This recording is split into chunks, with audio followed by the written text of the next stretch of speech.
Hello everyone, welcome to this evening's base webinar with FlightPad. We've got Captain Andy Perkins with us this evening again for part 4 of this series of how to be the pilot every airline wants to employ. So for people that haven't been to one of these events before, we'll be having a short presentation with Andy, and then we'll be going to some questions. But please feel free to pop in any questions throughout when Andy's speaking, and we'll make sure we get picked up at the end.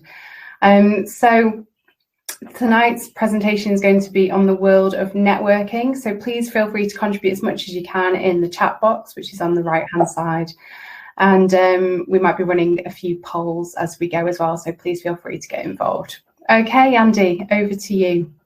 Sounds great. Now I think you can probably still hear me, Joe, but my internet has now just said that it doesn't want to show my video, but that saves the world having to look at my face. So that's not a problem. As long as you can hear me, that's all good. What I was going to suggest is, this is the continuation of the series, part 4 of 7. And what we're trying to look at is all the elements that will help you become the person that everyone wants to employ.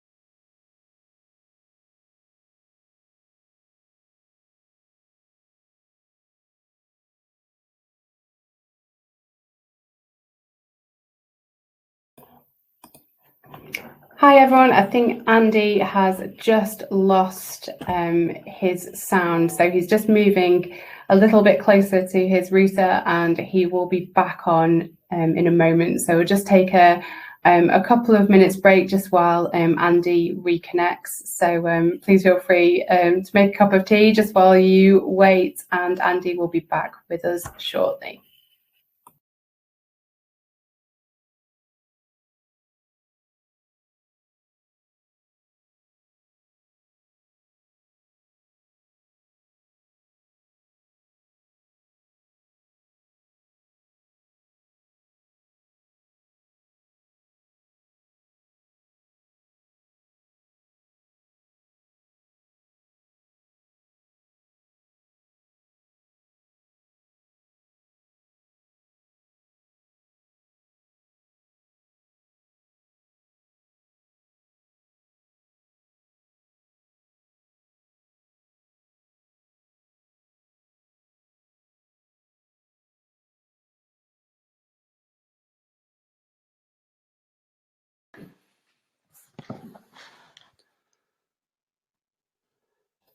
Good evening, I'm back. Andy. My apologies, everyone. The joys of the internet. So, different part of the house, and I'm back. So, yes, importantly, one of the things we've been looking at is sort of the different stages you need to go through to become the pilot everyone wants to employ. And obviously, in the times that we're facing at the moment, that's more crucial than ever. If we maybe move on the slide, I'll just then sort of give a bit of a summary as we go. Thank you. So in terms of my background, I'm a trainer on the 777 and spent a lot of time in recruitment, not only for the airlines, but also for some charitable elements, particularly the Air League and also the British Gliding Association, where I've helped for over 20 years now. So it makes me feel a bit old, but all of that experience helps give me a slightly different view on some of the recruitment processes and how they vary. And what we wanted to really look at, and we've been looking at development plans over the last sort of 4 sessions as well, in terms of how you can develop those skills. And one of the things we're going to look at tonight is the networking side. So having got your sort of development plan together, whatever job you go for, even if it's in 6 months' time, everyone is going to ask, what have you been doing in the 12 to 18 months that we've sort of all been locked down as a result of COVID? So getting yourself sort of aware of of the latest trends and the things that are happening around and about the industry, keeping connected through organisations such as BASE and also, of course, FlightPad, will give you unique insights as to what is possible to achieve in terms of the next steps. Next slide, please. So in terms of today, we're going to talk a little bit about networking, and not just the online side, but primarily because of the situation we're in, we'll talk more about that. But we'll also talk sort of more generically about the whole networking process and how to be effective. There's obviously different types of networking, but importantly, what we want to try and do is help you understand what your skill sets are in terms of how comfortable you are in different situations, and trying to get you ready for when the industry picks up. And you need to obviously utilize that network to make sure that you get the jobs that are going. So Joe, if we can go to the next one, please. So how to be effective. Is there any ideas in the chat side of things? What do you think is the most important thing in terms of networking? Any initial thoughts from people? What I'll do is, whilst you're putting your ideas down, I'll give you my initial thoughts on that. So to be effective in terms of networking, most of the time people don't want to know sort of what you are. It's more like what you stand for. That may sound bizarre, but you may have heard of the elevator pitch. And in effect, you probably, if you're doing face-to-face networking with someone you've never met before, usually you've got about 20 to 30 seconds to really grab their attention about what you do. The most effective are those that really talk about what they actually deliver. So you could just say, I'm an airline pilot and I transport people from A to B. But actually, if you were to sort of say, you know what, I really love engaging with people and helping them on their journeys to get to different places, all of a sudden that puts a slightly different slant on the conversation. And sort of moving that on, you've got to remember the networking process works both ways. So the person you're talking to is also really keen for you to learn about them. So a lot of it is trying to grab that attention and think of different things that really make you stand out, that's different to somebody else. One of the things that I have sort of managed to utilize over many years is actually the ability to talk about the different ways that I've tried to help other people in the industry. And actually, if there's examples of maybe where you've done things to help the community in the past sort of 6 to 8 months in particular, that could be a really valid thing to bring into any of those sort of networking opportunities. Because what it's doing is it's showing the human side to what you're doing, as well as highlighting potentially some of the business aspects. And there's no hard and fast rules on how you do that, but to be effective and to get people to actually listen and think, oh, that person was interesting because they had something different about them, that's a really important thing. And the reason I mention that is that if you go to any specific networking events, whether they be online or in person, usually it's for a certain aspect or role. And if you're thinking on the aviation side, you're probably going to be going to a forum where they're talking about recruiting pilots. So we already know that the number one thing, that reason people are there is because they're a pilot and they want to expand their skills. But actually what we really want to look at is, or what the reason is that they pulled you all together, is they want to pick out who are the people that are going to suit their company and suit their way of doing things. So actually what you really want to try and focus on there, again, is getting those extra traits out and that interest. So again, it's a bit back to the sort of motivational elements of the interview. It's like, why do you want to be a pilot for X Airlines? Well, actually, the reason I want to do that is because I love interacting with people and engaging with them, as well as flying airplanes. I think the combination together is one of those things that really sets me apart, and I get a real kick out of helping people get through their journey from A to B as efficiently as possible. And just having that little opener sort of prepared for yourself is another good thing to do. So there's a little bit about how to sort of engage and be effective. I think the other thing is that even online, you probably noticed that over the last 4 weeks, I've gone to the the trouble of just putting the tie, the epaulets, and although it may not look it this evening, I'm afraid I do try and sort of make myself look slightly more presentable. And actually, even if you're online, you just really need to think about how people are going to perceive you. Now, networking takes sort of several different guises. So we've talked more about the sort of the direct sort of networking that you're doing on a personal basis.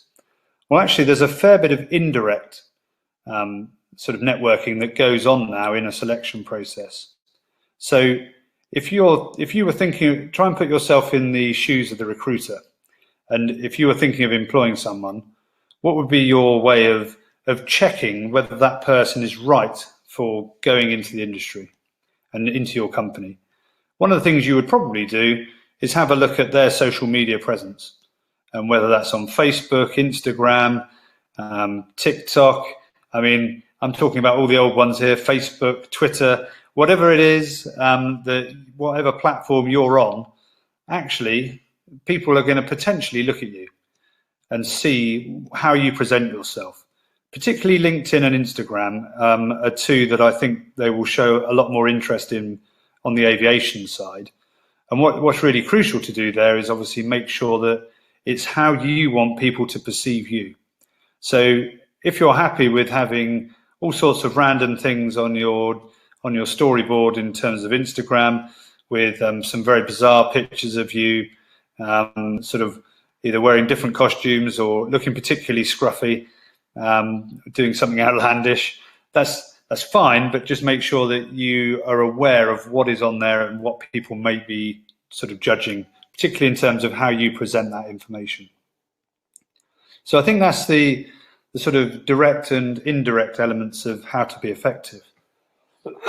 Excuse me. If we could go on to the next slide, please, Joe. So different types of network. Now, this isn't just talking about social media. This is actually talking about different types of networking. Sorry, excuse me, coughing away again. Right, so in terms of the different types of network, we want to try and think about how we're perceived and what we sort of get across. So, for example, LinkedIn can be a really useful thing to do in terms of making sure that you've got your professional standpoint out there. Sorry, I lost my train of thought slightly there. I think you've just mentioned there, Joe, in having a private profile on Instagram. Would that put a recruiter off? Is it better to be open? No, I think it is good to have that profile on Instagram, but I think just be aware of who can see your feed and what you're saying. And I think that's where different types of network can be done in a different way. So, for example, if your Instagram, sorry, excuse me, coughing away again. I had this a couple of weeks ago. So, in terms of your Instagram profile, you may want that to be quite a personal account and maybe not focus purely on all of your aviation activities. If so, you may want your professional life to maybe appear more on LinkedIn. So I think it's just having a mindset of what you're displaying, because you never know who's looking. And actually, I think the other thing with all the different sort of types of network is also then to think about, so that's the online versions. What about the sort of charitable and other aviation networks? Now, what you can be really useful there is keeping abreast of what is going on in the industry. So lots of people are on flyers which sort of involve Flight International and Flight Global and all of those types of network in terms of getting jobs. Flight Training News is quite a sort of specialist area, but actually that helps in terms of the training side. So for anyone who's just finishing training and then going into a career, it's a really good place to see what is happening in the industry in terms of the different changes to sort of regulatory from the sort of Brexit side and how the licensing side is changing. But also then it gives you a chance to have a real dig down and see what is going on in terms of the rest of the industry. So things like Airline as well, if you're looking at the airline market, can be really useful. one of the things that you'll note if you flick through a lot of those publications and online presence, you will see that there's a massive push towards sustainability. I mean, it's all over the news now as well, is that in some guises, people are saying, isn't it wonderful that everyone isn't flying at the minute because it's reducing pollution so much and this is so much better for the planet. Well, actually, it's that we need to look much more holistically, I believe, and we've got to look at the whole picture of transportation and actually human activity. And actually, aviation makes up a very small part of that. It's not saying we shouldn't be responsible and play our part, but I think we've got to also realise that when we start looking at the percentage numbers in terms of contribution, actually we're quite low compared to others. And I think what's important there is, yes, although we have sort of big volume movements in terms of moving around the world, we do burn a lot of fossil fuels doing it, we've got an industry that's always innovating. And actually we're talking about the different networks there. If you're able to keep in touch with the different networks that involve sustainability, that will give you an insight and information to prepare, which means that when you go for that interview with an airline or when you go through the selection process, you're able to comment with up-to-date information as to what's going on and what's happening and things that maybe would be appropriate to a future employer. So COP26, I don't know if anyone knows what that means. I'll leave it for a second or two, see if anyone knows what that is about in the chat function. So what is COP26? And this is a really good insight of a whole setup that will really benefit not just aviation, but I think the whole of industry in terms of sort of making sure we control carbon emissions.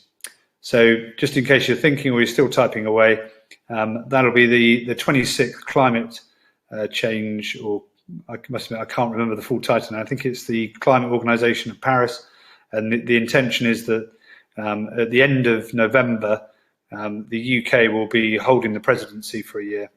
And that's exactly, well done, Michael, you're spot on there. It is the 26 nations getting together to discuss climate change. I think it might be the 26th meeting that they've had.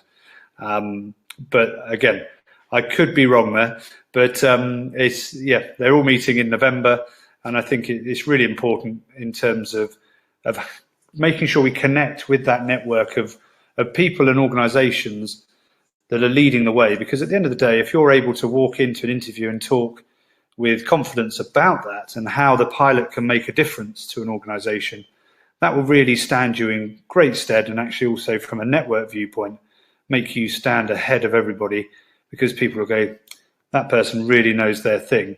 And actually they're going to be able to make sure that they apply those techniques at the flight deck to make sure that we as an organization stay up to date and keep our customer base happy. So quite an interesting thing in terms of how we present ourselves on different networks, but also the different types of networking you can do. So you've got the direct and indirect types of network through your sort of virtual and physical. And then you want to start looking also at how you can expand your network in terms of your knowledge base, because by doing so, you're actually increasing your chances and developing your skill set to make you stand out compared to others. That's great. Thank you. Joe, if we can move on to the next slide. So industry ready. What we're looking at here is, so as you can see on the side there, make it count, have a purpose, and be kind. So in terms of, let's talk about the sort of online presence at the minute. So I think it's really good to have that little bit of input and try and expand your network, because it keeps you abreast of what's going on. So on that basis, make it count. So what I mean by that is, if in terms of your online presence, make sure that you have a nice smart photo, particularly on your professional, maybe on your LinkedIn profile, and just make sure that whatever you post on there is relevant. Yes, people might like seeing sort of, hey, look, here's me just going off and doing X. And actually, if it shows you going off and doing flying, shows you keeping in touch with different industries, maybe shows that you've got a great work ethic, then those are all things that actually make it count. one of the best examples I've seen of this that really stuck in my mind is a chap who unfortunately lost his job as a result of everything that's been going on with the lockdowns and COVID. But he used to be in scaffolding, and actually he's used it really to his advantage, I think, because he's turned around and said, you know what, I'm going to go back into scaffolding, everyone, and this is my company that I've just set up. And actually there was a couple of really good things that he did do. He obviously made the point that he was upset to be out of the industry, but he didn't go on moaning about it. But actually he turned around and said, look, I'm not in it for the moment, but as a result, I'm going to use the skills that I've got. And he mentioned some of the skills that he has gained on the flight deck and through his aviation career, and how he's using those in this other field. Now, what's great about that is he then also asked questions about, what do you think I should do? I've invested what money I had left in scaffold poles. I've just got some money back from the last few jobs. Should I invest in more, or should I just leave it and wait for them to come down? And I think 80% of people said, no, you're doing brilliantly. You've got the enthusiasm, you've got the drive, you should go for it. And actually, it's great to see the positive vibes that he's then putting out on his profile. Now, I'm not suggesting everyone goes and starts up a scaffold business, but what I am suggesting is that was a really good way of him, keeping his skills up to date. There's actually an element there in terms of keeping himself in touch with the industry, because a lot of his connections are aviation connections, and actually they're feeding him information, but also they're making sure that they can see from him, if an employer was to look in the future, that this person hasn't sat around. They've really got up and got on with it, and they've developed their business sense whilst they've been unfortunately unable to fly. So that's part of the Make It Count. Have a purpose. The purpose has got to be to sort of further not just yourself, but maybe an offering for others. So actually there could be some things like, I've found something really useful. I'm posting this today. This is a really uplifting picture from a couple of years ago. Really great time, really enjoyed doing this bit of flying, and it meant a lot to me because I learned the following. It may sound a bit contrite and that we're sort of making things up, but I believe that having a purpose in what you post means that people will then, people will start to follow you, but also they'll also be much more willing to listen to what you have to say. And actually, when that comes to a recruiter, that's one of the things that they can pick out, because they can very quickly, particularly on LinkedIn, they can just click and see what you've posted, and they can go back through it and go, okay, this person has actually got something about them. Be kind. Now, this may sound really obvious, and I don't mean it to be patronizing, but you do sometimes see people are not maybe as kind as they could be on social media. Now, you may have a view one way or the other on all sorts of things in terms of the way things are being handled at the moment, in terms of government, in terms of local government. And I think the other thing to do is that not to worry too much about that, is to just say, well, actually, okay, I may have a personal view on this, and by all means you can sort of highlight that, but you just say, actually, overall, what is the purpose of me making a negative comment on social media? Is it going to be a negative impact on myself? And actually, if it is, then I would actually say that's something to maybe think about in terms of keeping it off of the social media. So just have a little think about how you'd be industry ready. Now, the other bit on industry ready before we move to the next part is, I've talked a bit about online presence there, and I appreciate we're not going to any sort of face-to-face sort of events, certainly for the next 3 or 4 months, but let's hope that in the summer things are possible. What I'd say about when you're meeting people for the first time face-to-face is go back to that earlier bit we were talking about, of having that little snippet of what you do. And it's a little bit of an elevator pitch as to about yourself, but also it allows you to give a sort of a fuller answer than somebody maybe catching you out and just saying, oh, hey, what do you do? Oh, I've trained to become a pilot. And you go, okay, great. Well, what sort of things do you want to do, or where do you want to go? If you've already got something in your mind as to how it might work, then that's really good. But I think the other thing is just to have that way of turning the question around. So by all means, give your bit, but then make sure you ask about them, because actually networking is all about the two-way interaction. And I hope we've made that clear throughout, is that it's not just about yourself, but actually we need to make sure that you try and bring other people into the conversation so that it's an even and balanced networking session. Joe, if we could move on to the next slide, please. And there we go. So we moved on to sort of any questions specifically on networking, or how you'd maybe go about it. Joe, any thoughts from you? Because you've got a lot of experience in this area. Yeah, networking, it's an interesting one, because it's something that I personally didn't feel too confident with when I first went out into the professional world.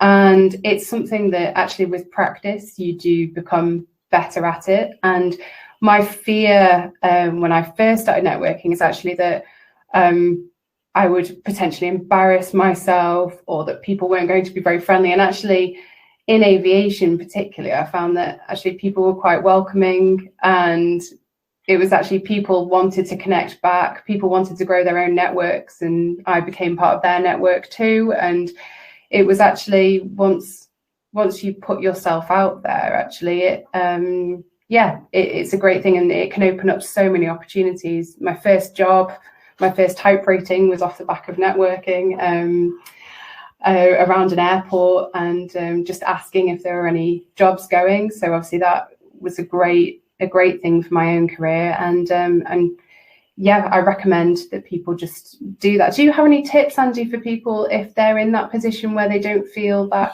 confident about approaching people? Yeah, I think the main thing is to just have that prepared sort of little ditty about yourself. So practice something looking in the mirror. Your harshest critic is normally yourself. So therefore, if you're able to say it to yourself and not feel too stupid, then it's a really good place to sort of get that initial sort of, I suppose, anxiety out. Because if you've then got that little bit of speech, I guess, ready to deliver to somebody when you first turn up, that can really help put you at ease as well as them. And usually the other person is in the same boat.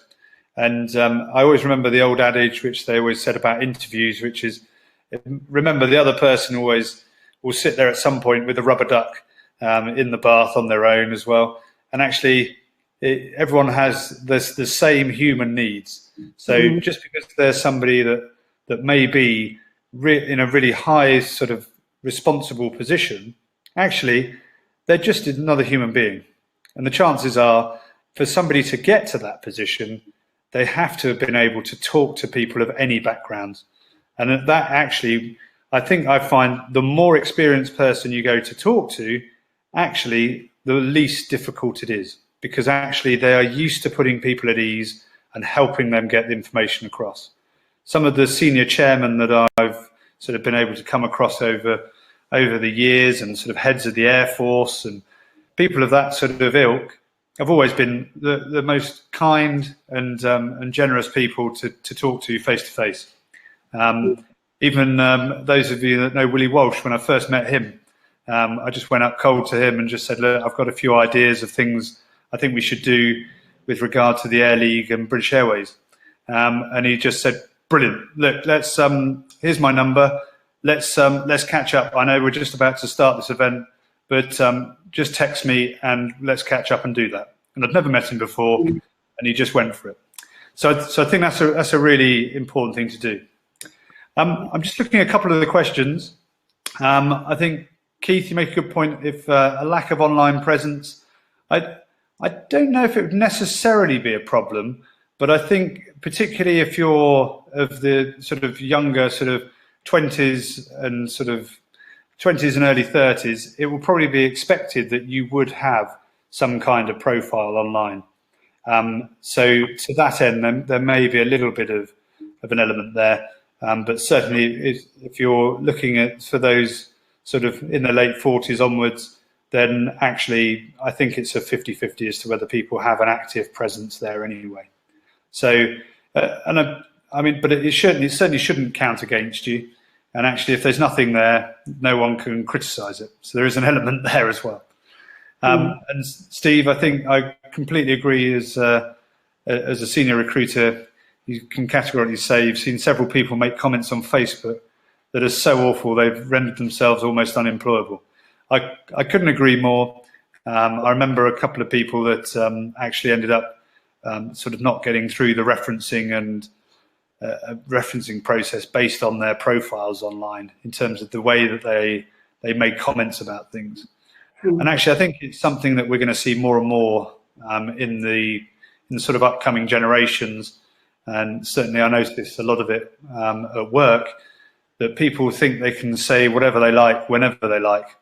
And I'm all for free speech, of course, and I like to hear people's opinions. But sometimes I think we need to go back to that little comment about being kind and make sure that actually we think about people's feelings and actually the way we deliver a message. I think we've got some of the sort of most diverse and equal opportunities sort of generation sort of going in the sort of, if I could call it, the Western world. But actually, with that comes a responsibility. And that responsibility is to respect each other. And I don't know that people necessarily always do that. So couldn't agree more on that one. Michael, yep. Sorry, just reading Keith, I like it. Allowance for dinosaurs, of course. The dinosaurs, without them, we wouldn't be here. So they're always welcome. And experience sort of pays dividends all over the place, as you know. So that's good. You made a good point there, Mike, in terms of flight schools, Royal Aeronautical Society, Air Cadets, Pilot Careers Live, anything like that you can get involved with just sets you apart. The reason I've ended up able to sort of talk as freely as I can to people and sort of have the outgoing nature that I think I do is through gliding and through the Air League. And those two organisations just afforded me opportunities to really learn how to work with people of all age groups. And as a result, I don't get that much anxiety about talking to anyone. I think the last point I'd sort of make on the networking bit is I tend to hold these up a lot. People are very good these days at communicating through these. The bit that they really struggle with is face-to-face. And if you're 30 or younger, that's typically, I'm talking very generically, that's normally the area that people would struggle with in networking wise, is actually the face-to-face contact and how to deal with that. And the best way of doing it is exposure and also team sports. Team sports and working together in different activities where you have to work with other people, that really does make a difference. Mustafa, I fly radio controls aircraft. Does that affect? I'm not exactly sure what you mean by the rest of that question there. But in terms of the radio control sort of model groups, a lot of those, I think, are really helpful because actually, again, there's a lot of camaraderie and working together to sort of help solve a problem. And you'll certainly fly in a lot of the sort of model flying clubs and drone clubs that actually there's a lot of experienced people. And if you start talking to sort of some of the more experienced in the group, actually that will give you the same kind of interaction that you'd have at a lot of networking events. So I hope that answers your question, but I think that's what you're getting at there. Very good. So just having a quick scan back through. I can't see any more sort of comments that I can think of. Anything else you'd like me to talk, or any ideas that you've got, Joe? No, just a few more months just in case anybody's got any last minute questions. But yeah, I would what Michael said about the Royal Aeronautical Society. They have some great events going on, and they're actually very welcoming of younger people joining in and getting involved with events and collaborating. So that's a really, really good one. If you haven't already signed up, it's a global society. So take a look at that one. Yeah, definitely. And as an ex-trustee of the Air League, I've got to put a plug in there for them as well. So yeah, do have a look at all of those. And actually, a lot of the scholarship programs for all of those organisations are either open now or about to open. The Air Pilots, I believe, open theirs usually in February. So another one to look for in terms of scholarships and getting involved in those different networks, because peer groups can be really helpful. Resilient Pilot is another really good one at the moment that's really helping pull different people together, as well as the sort of professional networks. Brilliant. I'm trying to remember what I said is our next session, Joe. I was going to try and pull my emails up and see exactly what I suggested on the next one, but I wondered if you had it to hand. I don't have it to hand, but it'll be here now. So reviewing and building the development plan is the next session, which is in a couple of weeks' time. So that we'll put that one onto base in the next couple of days, so people can start registering for that if you're interested in coming along and hearing some more of Andy's ideas. Yes, I was going to say almost words of wisdom. We'll try. We'll certainly try. And importantly, what we want to do is obviously make it relevant to you. So if there's anything else that from today or from the last couple of sessions that you really want to sort of elaborate on or talk about, please let us know. Because I think what we'd like to do at this next one in early February is to talk about your specific development plan, but reviewing and building on it. So we'll go into more detail on some of those pilot competencies that we can drag out, so that when we then go into part 6 and 7, we'll start talking about preparing for the next flying job, and also the first 30 seconds that are crucial. So we've already sort of alluded to that a little bit in the networking session today, but actually I think they've got those 3 more parts that really hopefully will gel together what we've been talking about over the last couple of months. There we go. So Martha has just put a question there. Is there an online aviation network that you suggest? So of course we're going to pitch our own first. So the Aviation Base is a great aviation network. If you haven't yet joined that one, Andy, have you come across any others? So I'd say it depends on exactly what your interests are. I think the LinkedIn and Facebook both have professional pilot sort of elements for sort of the aviation network. And I think depending on the stage you're at, you might also look at some of the sort of online forums for either flight simulators or sort of the ATOs. So I think it's a little bit of a searching around to find out what's relevant for the bit of aviation that you're interested in. But I would certainly suggest that, very good, there we go, join base, good idea. So that's a very good place to start. But I think also LinkedIn is probably used quite extensively now by aviation professionals. So I'd say it's probably the one to make sure you're definitely on, and from there you will then get links to the other elements that are relevant. Great. Is there any final questions? If not, then we will conclude tonight's webinar and see you again in a couple of weeks, Andy. No problem at all. Look, I hope that was helpful, and apologies for my internet issues. I will go back to the drawing board on that one. Okay. All right. Have a nice evening. Take care. Take care. Bye now, everyone. See you later. Bye-bye.